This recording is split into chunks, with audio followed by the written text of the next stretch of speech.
Ladies and gentle, there's a certain kind of person you can't reason with. No matter how much proof you bring, no matter how calmly you speak, no matter how much love you show, they rewrite history, twist your words, and somehow turn every confrontation into a stage where they play the victim and you become the villain. If you've ever dealt with someone like that, you know how exhausting it is to keep defending yourself. You start to wonder if you're losing your mind, if you're the problem, or if maybe you just haven't explained yourself well enough. But what if the problem isn't your approach? What if the problem is that you're fighting the wrong way? Because there's a way to win against a narcissist that doesn't involve shouting, proving, or exposing. And it's not just a smart strategy. It's the one God's been telling you to use all along. When you confront a narcissist, you think maybe, just maybe, they'll stop for a second, see themselves clearly, and realize the damage they've done. You believe that if you can just explain it the right way with the right words, in the right tone, they'll finally understand. But that's not how it works. To a narcissist, your confrontation isn't a moment of reflection. It's a moment of opportunity. They don't hear your heart. They hear a challenge. And the more passionately you try to make your point, the more they dig in their heels, twist your words, and turn the situation into something it never was. They thrive on the energy of conflict. It's like oxygen to them. When you call them out, you're not putting out their fire. You're feeding it. They take your emotions and use them against you. If you're hurt, they call you too sensitive. If you're angry, they call you crazy. If you're calm, they'll try to provoke you until you break. To them, every reaction is proof that they still have control over your mind, your mood, and your peace. It's not that they don't understand what you're saying. Many times they understand perfectly well. They just don't care. Their priority is not truth, it's dominance. And when you confront them, you're stepping into their arena where the rules are written to benefit them and trap you. They know how to spin the story, how to make themselves the victim, and how to make you doubt yourself. The very act of calling them out gives them a fresh stage to perform on. You might go into the conversation thinking you're bringing light to darkness, but in their mind, you've just brought more wood to their fire. They'll throw accusations back at you, not because they're true, but because it shifts the spotlight. Suddenly, you're defending yourself, explaining yourself, and questioning your own memory of events. They've pulled you away from the point and into their web of confusion. That's not an accident.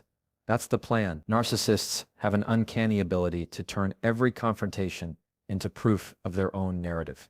If they've been telling people you're unstable or difficult, your reaction during the call-out becomes their evidence. They'll point to it as if to say, see, this is exactly what I was talking about. And the worst part is they believe their own version of events. Over time, you start realizing that arguing with them is like arguing with a storm. No matter how loud you get, you're never going to change the wind's direction. The emotional toll this takes is heavy. You walk away from the conversation feeling drained, unheard, and sometimes even guilty, even though you were the one wronged. You start replaying the words in your head, wondering if you could have phrased something differently, wondering if maybe you were overreacting. That's how deep their manipulation runs. You enter the confrontation certain about the truth and leave it doubting yourself.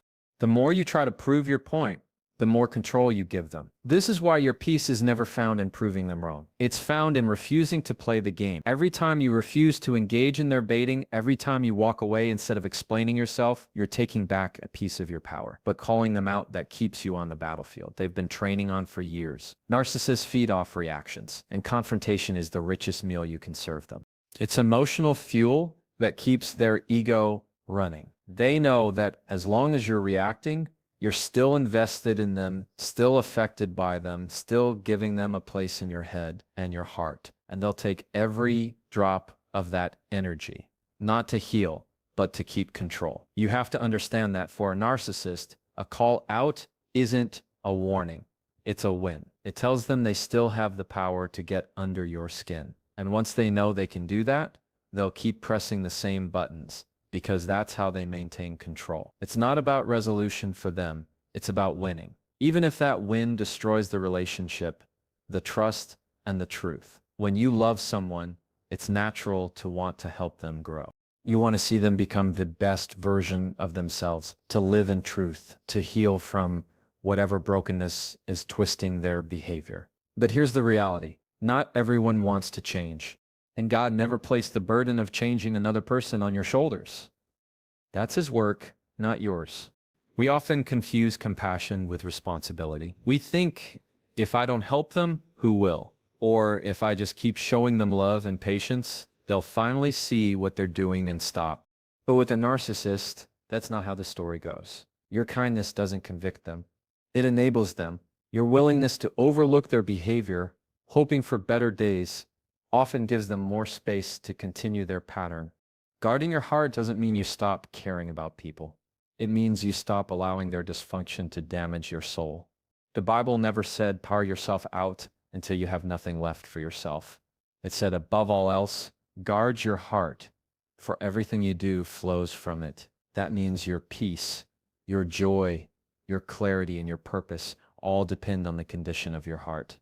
If you hand that heart over to someone who tramples it, you're giving away the very life God entrusted you to protect. Fixing someone requires you to carry the weight of their choices.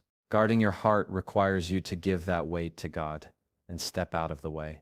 Sometimes the most loving thing you can do is remove yourself from the cycle so God can deal with them without you standing in the middle, getting hurt. It's not your job to be their wake-up call. You are not their savior. You already have one, and so do they. The trap is believing that your love is enough to transform them. But love alone doesn't heal someone who refuses to acknowledge they're sick. Even Jesus didn't force himself on those who rejected him. He spoke the truth, offered the way, and let people choose. And when they chose wrong, he moved on to the next town. That's not cruelty. That's wisdom. Guarding your heart might mean setting boundaries they don't like. It might mean cutting off access to your emotions, your time, and your energy. And yes, they'll accuse you of being cold or selfish. But remember, those accusations are just noise to pull you back into the same old game. God didn't call you to preserve their comfort. He called you to protect your calling. When you guard your heart, you close the door on manipulation. You stop being a constant supply for their ego. You refuse to be the emotional punching bag that absorbs all their frustration. And the moment you do that, you start healing. Because guarding your heart isn't about building walls of bitterness. It's about building gates of wisdom. You decide who gets access and how much. You let in what nourishes you and keep out what drains you. And here's the freeing truth. If God wanted you to be the one to fix them, he would have equipped you with the power to change their heart. But only he can do that. Your job is to stay healthy, stay rooted in him, and keep your heart protected. So when the right people come into your life, you still have love, trust, and peace to give. When you're dealing with a narcissist, they thrive on pulling you into battles you never wanted to fight. They poke, prod, and push until you react, because your reaction is their fuel. They know that if they can get you to raise your voice, defend yourself, or spill your emotions, they've got the upper hand. That's why silence is such a powerful tool. It's the one thing they can't twist, interrupt, or use against you. Silence doesn't mean you're ignoring the problem. It means you're refusing to play on their battlefield. When you choose not to respond, you're cutting off the oxygen to their fire. You're taking away the drama they depend on to feel powerful. And the beauty of silence is that it's not just the absence of words. It's the presence of control. It says, I am not giving you access to my peace. The narcissist will call your silence cowardly, immature, or passive-aggressive. That's because it scares them. When you stop engaging, you take away their ability to steer the conversation, to bait you into defending yourself, or to make you feel guilty. They lose the hook they used to keep you emotionally tangled. Silence is strategic. It gives you time to think before you act, to pray before you speak, to choose your next step with a clear head instead of a wounded heart. It keeps you from saying things in the heat of the moment that they could twist into ammunition. And most importantly, it communicates that you will not be dragged into the chaos they create. It's not weakness to refuse a fight. In fact, it takes more strength to hold your tongue than to lash out. It's easy to react. It's hard to stay calm when someone is pushing every button you have. But when you master silence, you're telling them without a single word, you no longer have the power to control me. Your silence also forces them to face themselves. When there's no one left to argue with, no one left to defend against, they're left with their own thoughts. And that's the one place they can't manipulate. It unsettles them because they can't script your next move or predict your reaction. They can only guess. And that uncertainty weakens their control. People often think silence is retreat, but in reality, it's repositioning. You're stepping out of the chaos so you can see clearly. You're keeping your dignity intact while they show exactly who they are. And the truth is, the less you speak, the more your absence speaks for you. They notice when the constant source of emotional energy they used to feed on is no longer available. Choosing silence is not about winning or losing the argument. It's about stepping off the battlefield entirely. It's about saying, this is not worth my peace, my energy, or my calling. And in a world where everyone feels the need to have the last word, sometimes the most powerful thing you can say is nothing at all. When someone's been lying, manipulating, or playing games behind the scenes, everything in you wants the truth to come out. You want everyone to see what you've seen, to finally understand the reality you've been living in. And there's a deep ache in that because you know the damage they've caused, and it feels unfair that they can just keep going without consequence. But here's the thing. God never told you to take the role of public prosecutor. He didn't hand you the responsibility of making sure everyone knows who they really are. What he did give you is peace, and your job is to guard it like your life depends on it, because it does. The truth will come out in time, but it doesn't have to come from your lips.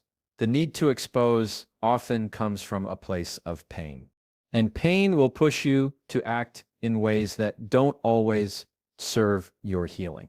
If you make it your mission to reveal them, you'll find yourself chasing every rumor, defending every detail, and living in a constant state of frustration when people still choose to believe the FAA'd. That's exhausting.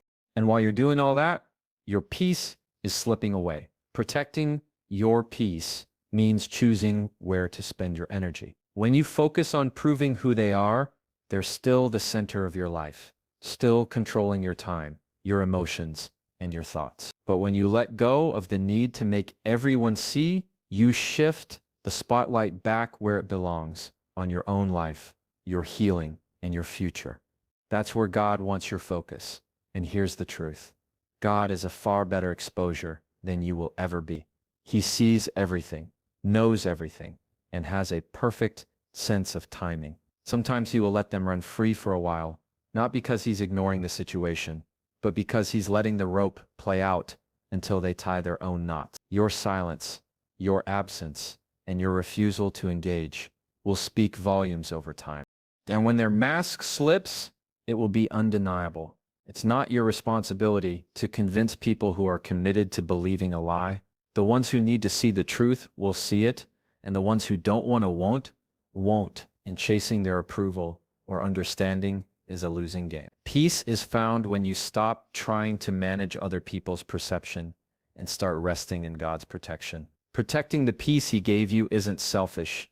It's obedience. It's saying, Lord, you've given me clarity. You've given me freedom, and I'm not going to hand it back just so I can try to win an argument. Peace is a gift, but it's also a boundary.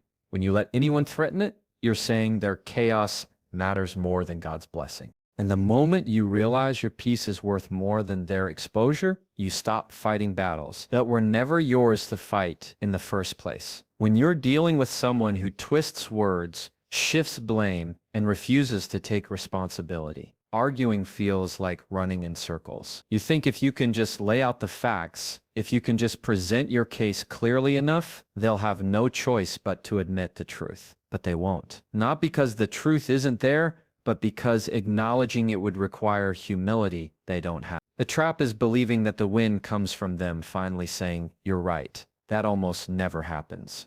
And even if it did, it wouldn't erase the hurt they've caused or undo the damage. The real victory isn't in convincing them. It's in refusing to let them pull you back into the same exhausting pattern over and over again. Walking away doesn't mean you've lost. It means you've chosen not to keep investing your energy into a fight that can't be won with words. Arguments with a narcissist aren't designed to reach resolution. They're designed to drain you. The more you engage, the more they twist the narrative, and the more your peace slips away. But when you walk away, you break that cycle. It takes more strength to leave than to stay and try to force an outcome. Walking away says, I know my worth, and I'm not going to waste it here. It says this fight isn't worth my peace, my clarity, or my future. It's not about pride. It's about protection. Some people see walking away as surrender, but it's actually strategy. You're choosing to conserve your energy for the battles that matter, the ones that actually lead to growth, healing, and progress. You're saying, I don't have to prove myself to you to know who I am. That's power they can't touch. And here's the truth. Some of the biggest breakthroughs in life happen in the quiet after you've walked away. That's when you realize how much of your life was being consumed by the argument, by the constant defense, by the need to explain yourself. When you step out, you create space for peace to return and for God to move in ways he couldn't while you were still tangled in the fight. Walking away isn't giving up. It's growing up.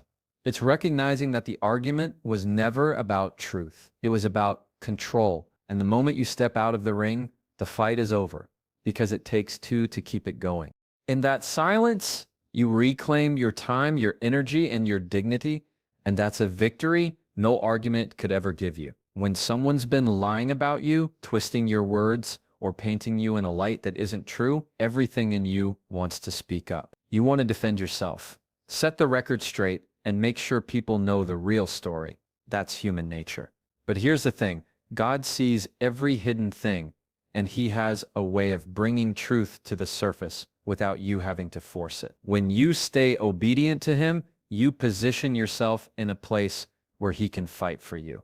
Obedience doesn't always feel satisfying in the moment. It can feel like you're letting them get away with it. It can feel like you're staying silent while the lies spread unchecked. But obedience isn't about how it feels. It's about trusting God's process over your own impulses. He knows how to deal with hearts, how to remove masks, and how to reveal motives in a way that no argument ever could. When you follow his lead, even when it means staying quiet, walking away, or choosing peace over proving a point, you take the fight out of your hands and place it in his. And God doesn't just expose people. He does it in his timing, which is always perfect. He knows the exact moment when the truth will have the greatest impact and the exact way to let it be seen without you having to get your hands dirty in the process. The truth about narcissists is that they eventually reveal themselves. They can keep the mask on for a while, but patterns always surface. And when you're living in obedience, you won't have to scramble to defend yourself. Because by the time the mask slips, people will remember your character. They'll remember how you stayed calm, how you didn't retaliate, how you continued to walk in integrity when it would have been easier to fight dirty. Your obedience becomes your defense.